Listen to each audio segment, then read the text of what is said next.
Hello दोस्तों, सोचो अगर तुम्हारे पास 639 करोड़ रुपए हो तो तुम क्या करोगे? कोई सपना पूरा करोगे, दुनिया घूमोगे या कोई आलीशान महल खरीद लोगे? लेकिन मुंबई की एक अमीर महिला ने इन पैसों से सिर्फ एक घर खरीदा है, और वो भी ऐसा वैसा नहीं, हिंदुस्तान की अब तक की सबसे महंगी रेसिडेंशियल डील। इस वीडियो में मैं आपको बताने वाला हूं उस डील के पीछे की कहानी, उसमें छुपा ग्लैमर और इंडिया में रियल एस्टेट की बदलती दुनिया का सच्चा चेहरा। वीडियो पूरा देखना, क्योंकि आगे हम बात करेंगे कि इतनी महंगी प्रॉपर्टी खरीदने वाले लोग असल में करते क्या हैं और क्यों ये डील सिर्फ एक घर नहीं बल्कि पावर और स्टेटस का सिंबल बन चुकी है। और हां, अगर ऐसे ही रोचक वीडियो आप आगे भी देखना चाहते हो तो चैनल को अभी सब्सक्राइब कर लो, वरना आगे की स्टोरी मिस कर दोगे। अब सीधा आते हैं मुद्दे पर। मुंबई का वर्ली इलाका, अरब सागर के किनारे बसा हुआ, हाई राइज टावर्स, लग्जरी गाड़ियों की लाइन और अरबपतियों का ठिकाना। यहीं पर है 360 वेस्ट नाम की बिल्डिंग, एक अल्ट्रा लग्जरी प्रोजेक्ट जिसमें न सिर्फ दुनिया के सबसे अमीर लोग रहते हैं बल्कि इसमें खुद मुकेश अंबानी का भी रेजिडेंशियल फ्लोर है। इसी बिल्डिंग में लीना गांधी तिवारी नाम की एक महिला ने 2 डुप्लेक्स अपार्टमेंट्स खरीदे, एक 29वें और 30वें फ्लोर पर, दूसरा 49वें और 50वें फ्लोर पर, और दोनों का टोटल एरिया है करीब 22,000 स्क्वायर फीट। अब ध्यान दो, स्क्वायर फीट का प्राइस है 2,83,000 रुपए, मतलब हर एक स्क्वायर फीट के लिए एक छोटी कार का दाम। लेकिन लीना गांधी तिवारी कोई आम इंसान नहीं है, वो हैं यूएसवी प्राइवेट लिमिटेड की चेयरपर्सन, एक फार्मास्यूटिकल कंपनी जो डायबिटीज, कार्डियोलॉजी और बायोलॉजिक्स की दवाएं बनाती है। इंडिया में मेटफॉर्मिन जैसी दवाओं के लिए इनकी कंपनी एक बड़ा नाम है।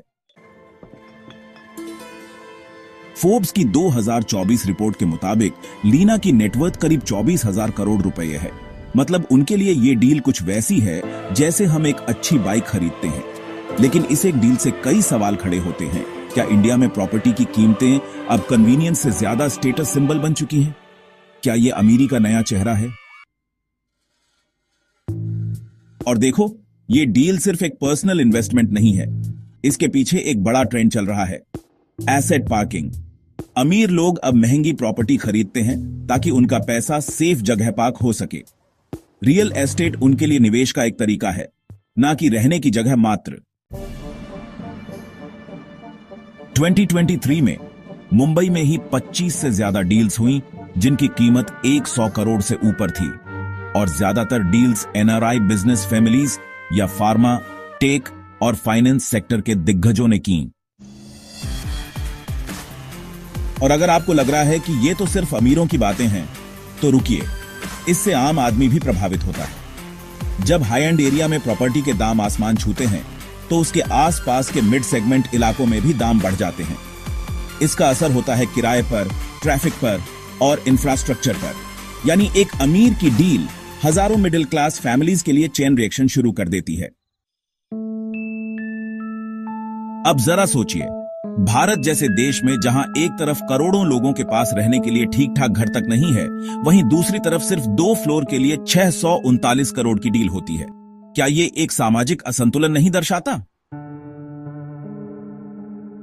हालांकि हमें यह नहीं भूलना चाहिए कि ऐसे लोग टैक्स भी बहुत ज्यादा देते हैं और इंडस्ट्रीज चलाते हैं जिससे लाखों लोगों को रोजगार मिलता है। तो ये मुद्दा सिर्फ अमीर बनाम गरीब का नहीं बल्कि सिस्टम, इन्वेस्टमेंट और इंडियन रियल एस्टेट के बदलते ट्रेंड का है। और अगर अभी तक आप वीडियो देख रहे हो तो थैंक यू यार। इसका मतलब तुम वाकई में जानना चाहते हो कि इंडिया में क्या चल रहा है। एक छोटी सी रिक्वेस्ट, अगर अब तक चैनल सब्सक्राइब नहीं किया है तो कर लो, इससे हमें मोटिवेशन मिलता है और आप तक ऐसे ही स्मार्ट, रिसर्च बेस्ड वीडियो पहुंचते रहते हैं।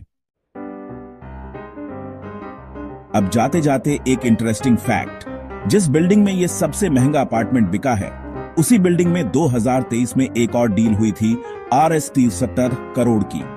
और सुनकर हैरानी होगी कि उसी बिल्डिंग के एक छोटे फ्लैट का किराया 20 लाख रुपए महीना है। यानी अगर आप 25 साल तक वहां किराए पर रहें तो शायद उस फ्लैट की कीमत दे डालें। तो दोस्तों, अगली बार जब कोई कहे कि प्रॉपर्टी में इन्वेस्ट करो तो जरा सोच समझ के करना, क्योंकि इंडिया में अब रियल एस्टेट सिर्फ छत नहीं, स्टेटस है। और हां, एक आखिरी बात, अगले हफ्ते हम बात करने वाले हैं एक ऐसे अर्बन प्रोजेक्ट की जो 25,000 घरों को अफोर्डेबल हाउसिंग देने का दावा करता है। वो जानसा है या हकीकत, जानना चाहते हो तो अभी सब्सक्राइब करो और बेल आइकन दबा दो ताकि अगला वीडियो मिस न हो।